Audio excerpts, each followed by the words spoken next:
Health care visa मिल गया है तो भाई इसका मतलब ये नहीं समझो कि आप आप बिल्कुल यूके में आ गए हो। यहाँ पर यूके तो भाई हॉल है, इसमें सपोर्ट वर्कर का और ये हेल्थ केयर असिस्टेंट की जॉब करी है। मेरे को पता है इन सब चीज़ों को क्या क्या करना पड़ता है, ठीक है। Hello guys, welcome back to my YouTube channel UP to UK और उम्मीद करता हूँ आप लोग सब बढ़िया होंगे। अभी भाई एक बहुत बुरी न्यूज़ आई है, बहुत बुरी न्यूज़ इन द सेंस कि एक भाई को डिपोर्ट कर दिया गया है, ठीक है। और वो यूके आ गया था वो, और यहाँ से डिपोर्ट किया गया है उसको। यूके इमिग्रेशन ने डिपोर्ट करा है। एम्प्लॉयर ने उसका वीज़ा कैंसिल करा है, ठीक है। एम्प्लॉयर को कॉल किया गया और उसने वीज़ा कैंसिल करा है। उसका रीज़न क्या है पूरी वीडियो में देखेंगे, जानेंगे हम, ठीक है। और मुझे कैसे पता लगा भाई, उसने मेरे को दोबारा मैसेज किया, मैसेज करके मेरे से पूछ रहा है कि मैं यहाँ से डिपोर्ट हो गया हूँ, क्या मैं दोबारा अप्लाई कर सकता हूँ न्यू कॉज के साथ। तब मेरे को पता लगा कि ऐसे ऐसे मैटर है उनका, ठीक है। तो चलिए वीडियो को पूरा देखेंगे, हम जानेंगे क्या रीज़न है।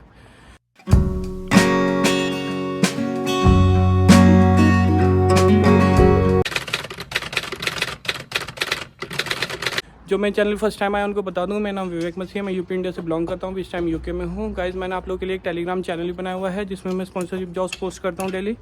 लिंक मैंने उसका डिस्क्रिप्शन में डाल दिया है, कमेंट में भी पिन कर दिया, आप जाके चेक कर सकते हैं।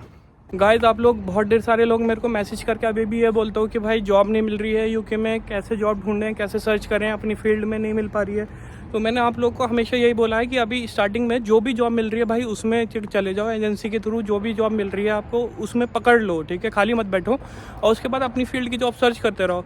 और अपनी जॉब की फील्ड सर्च करने के लिए मैंने अभी रिसेंटली एक वीडियो बनाया है, उसमें मैंने बताई हैं रिक्रूटमेंट एजेंसीज़ जो यूके में है और अच्छी जॉब्स दिलाती हैं, टॉप 10 रिक्रूटमेंट एजेंसीज़ हैं। वीडियो आपको दिख रहा होगा, ये वीडियो जाके चेक करो, उसमें आपको सारी जानकारी मैंने पूरा डिटेल में बताया है, ठीक है भाई। अभी मेरे पास रिसेंटली एक मैसेज आया, ठीक है, और उसमें उसने भाई ने बताया मेरे को, वो मेरे से ये पूछ रहे थे कि भाई मैं जो हूँ डिपोर्ट हो गया हूँ और मैं क्या दोबारा अप्लाई कर सकता हूँ यूके हेल्थ केयर वीज़ा में। तो एक्चुअली उसको हेल्थ केयर वीज़ा मिला था और उसके वजह से वो डिपोर्ट हुआ है, ठीक है। तो फिर मैंने उससे पूरा पूछा कि भाई ऐसा क्या हुआ कि आपको डिपोर्ट कर दिया गया, यूके होम ऑफिस ने, यूके इमिग्रेशन ने क्यों डिपोर्ट किया। तो उसने तब मेरे को पूरी बात बताई कि भाई ऐसा हुआ कि मैं यहाँ पर आ गया था, मुझे कोई दिक्कत नहीं हुई, सब कुछ ठीक था, ठीक है। अभी वो रिसेंटली 1 हफ्ते या 1.5 हफ्ते पुरानी बात है ये, तब वो उनको डिपोर्ट किया गया था। तो मैंने पूछा उनसे फिर क्या मतलब हुआ, आपका क्या मैटर था। तो उसने मेरे को बताया कि भाई मेरी जो है इंग्लिश वीक थी, ठीक है, इंग्लिश वीक थी। और जो भी इमिग्रेशन ऑफिसर मेरे से पूछ रहा था तो मेरे को समझ में नहीं आ रहा था वो क्या बोल रहे हैं, तो मैं यस कर रहा था उसमें। और उसने फिर जो है मेरे जो एम्प्लॉयर था उसको कॉल किया, यूके इमिग्रेशन ऑफिसर ने मेरे एम्प्लॉयर को कॉल किया और उनसे पूछा कि भाई ऐसे ऐसे आपका जो आपने एक बंदे को हायर किया है, उसको तो यहाँ पर बोलना भी नहीं आता है, तो आपने उसको कैसे हायर कर लिया, आपने उसको कैसे कॉज इशू कर दिया। तो एम्प्लॉयर ने उसके जो इमिग्रेशन ऑफिसर है उससे बोला कि भाई हमने जो इंटरव्यू लिया था बंदे का उस टाइम तो वो बिल्कुल ठीक था और इंग्लिश में बात कर रहा था, अच्छे से इंटरव्यू कंडक्ट हुआ उसका, ठीक है। तो आप ये समझो कि एम्प्लॉयर ने पल्ला झाड़ लिया एकदम अपनी तरफ से, उसने अपने आप को सेव कर लिया, नहीं तो उसका भी लाइसेंस रद्द हो जाता कि भाई आप ऐसे कैसे बंदों को जो है कॉस्ट इशू कर रहे हो। तो उसने तो अपने एकदम पल्ला झाड़ लिया कि भाई जब मैंने इंटरव्यू लिया था तब कोई और था, अब ये जो आया है कोई और है, तो आप जो है इनका वीज़ा कैंसिल कर दो। तो एम्प्लॉयर ने अपनी तरफ से बोल दिया कि आप वीज़ा कैंसिल कर दो और अपनी तरफ से वो अपनी तरफ से सेफ़ हो गया, अपने आप को सेव कर लिया उसने, ठीक है।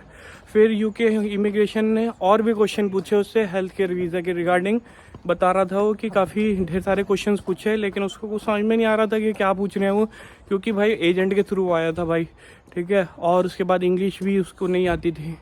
तो ये एक बहुत बड़ी गलती कर रहे हो आप लोग कि अगर आपको इंग्लिश भी नहीं आ रही है, ठीक है, और उसके बाद एक्सपीरियंस भी नहीं है, और उसके बाद आप सोच रहे हो कि 20-25 लाख रुपए इन्वेस्ट करके आप आ जाओगे यूके में, तो भाई आप सर्वाइव नहीं कर पाओगे, यहाँ पर नहीं सर्वाइव कर पाओगे। इतना ईजी नहीं है जितना आप समझ रहे हो, ठीक है। यहाँ पर अगर आप मान लो चलो अगर वो इमिग्रेशन ऑफिसर से भी निकल जाता, उसके बाद वो काम करने जाता, फिर क्या होता उसके साथ, वो तो वो समझ ही नहीं पाता। तो आप सोचो उसको कितना लॉस हुआ, एक तो उसने पैसे इन्वेस्ट किया, उसके बाद फिर अब इसमें एजेंट की गलती थोड़ी मानोगे आप, इसमें तो उसकी खुद की गलती है ना कि भाई इंग्लिश नहीं आती है। अगर आपको इंग्लिश नहीं आती है, आपका कॉस आ गया है या प्लान कर रहे हो, तो भाई इंग्लिश ठीक करके आओ, अपनी थोड़ी सी इंग्लिश ठीक करो, दूसरा उसके बाद एक्सपीरियंस ले लो, वॉलंटियरी वर्क कर लो किसी भी केयर होम वगैरह में, जो भी आपकी होम कंट्री में या किसी हॉस्पिटल में काम कर लो, थोड़ा एक्सपीरियंस ले लो। हेल्थ केयर असिस्टेंट वगैरह में क्या क्या काम होते हैं, क्या क्या चीज़ें होती हैं। ऐसा नहीं हो कि भाई यहाँ पर आओ उसके बाद स्ट्रगल करो, बहुत ज़्यादा प्रॉब्लम है, इतना ईजी नहीं है यहाँ पे सर्वाइव करना जितना आप लोग समझ रहे हो, ठीक है गाइस। तो वो भाई मेरे से पूछ रहा था कि भाई आप बताओ मैं क्या दूसरे एम्प्लॉयर के साथ अब अपना कॉस्ट इशू करवा के दूसरे के साथ अप्लाई कर दूं क्या। मैंने कहा कि भाई बिल्कुल भी ये गलती मत करना, क्योंकि अपनी आपकी जो डिपोर्ट कर दिया गया है, आपकी पूरी डिटेल सेव कर ली है उन्होंने, ठीक है। अब आप जब भी आओगे दोबारा तो वो कहेंगे कि अभी तो इसकी इंग्लिश ठीक नहीं थी, ये दोबारा फिर से कैसे आ गया। और आपका जब वीज़ा इशू होगा ना, जब आप वीज़ा के लिए अप्लाई करोगे न्यू कॉज के साथ, तो उसमें भी इतना इजी आपको वीज़ा नहीं मिलने वाला है अब। तो मैंने उनको यही चीज़ समझाई कि भाई आप जो है आप दूसरी कंट्री के लिए ट्राई करो, यहाँ का यूके के लिए मत ट्राई करो, और पहले अपनी इंग्लिश ठीक करो, थोड़ा एक्सपीरियंस लो अपने सेक्टर में, उसके बाद ही अप्लाई करो, ठीक है। ऐसा नहीं है कि हेल्थ केयर वीज़ा में कोई भी आ जाएगा। और यहाँ पर आके आप देखोगे ना, लोग बहुत ज़्यादा परेशान हैं डोमिसलरी केयर में, और लोगों को काम नहीं मिल रहा है। और मैं हमेशा आप लोगों को बोलता हूँ कि डोमिसलरी केयर अवॉइड करो, डोमिसलरी केयर जिसे होम केयर भी बोलते हैं, क्योंकि उसमें घंटे नहीं मिल पाते, सर्वाइव नहीं कर पाओगे आप यूके में, ठीक है। हेल्थ केयर वीज़ा मिल गया है तो भाई इसका मतलब ये नहीं समझो कि आप बिल्कुल यूके में आ गए हो। यहाँ पर यूके में आने के बाद आपको बहुत ढेर सारी चीज़ों से डील करना पड़ता है। हेल्थ केयर अगर आप हेल्थ केयर वर्कर आ रहे हो तो आपको यहाँ पर स्टाफ से बात करना है, आपको यहाँ के लोकल पीपल से बात करना है, उनके फैमिली मेम्बर से बात करना है, और अगर कोई कहीं जाना है आपको तो उनसे बात करना है, ठीक है। लाइक शॉपिंग करवाने जाना है तो वहाँ पर, या आपको डॉक्टर के पास अपॉइंटमेंट, क्योंकि मैं तो भाई इसमें सपोर्ट वर्कर का और ये हेल्थ केयर असिस्टेंट की जॉब करी है, मेरे को पता है इन सब चीज़ों को क्या क्या करना पड़ता है, ठीक है।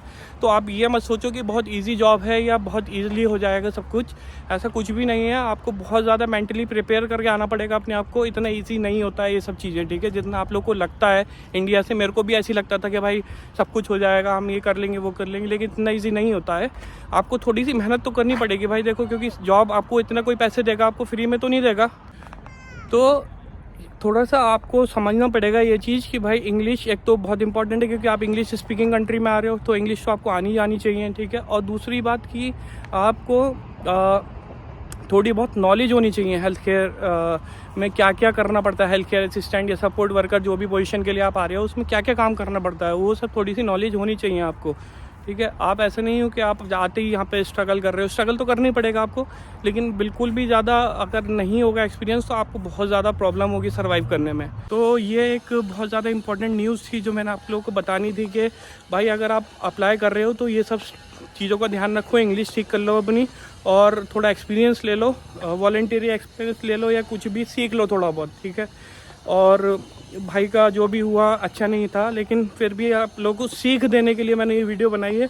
मैंने सोचा कि आप लोगों को थोड़ा सा बताऊं कि इन चीज़ों का भी ध्यान रखना, नहीं तो ऐसी प्रॉब्लम आप लोगों के साथ भी हो सकती है, ठीक है। उम्मीद करता हूँ ये वीडियो आप लोगों के लिए हेल्पफुल रहेगा, और हेल्पफुल रहेगा तो प्लीज़ वीडियो को लाइक कीजिएगा और चैनल को सब्सक्राइब कीजिएगा। मिलते हैं नेक्स्ट वीडियो में, तब तक के लिए bye bye, take care, thank you.